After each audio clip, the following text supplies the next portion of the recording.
How to change the email sending limit in DirectAdmin. You can increase your email sending limit. However, you cannot increase it beyond the limit set by your server administrator. We assume you have already logged into your DirectAdmin account. Now click this email account's icon. This is the interface where you can create and manage your email accounts. Here it displays the list of email accounts. Click the plus sign for the corresponding email account whose limit you want to change.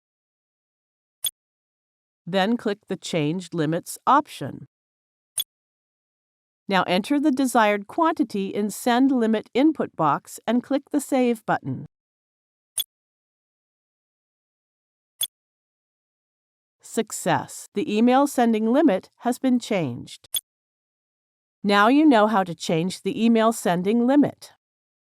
Thank you for watching.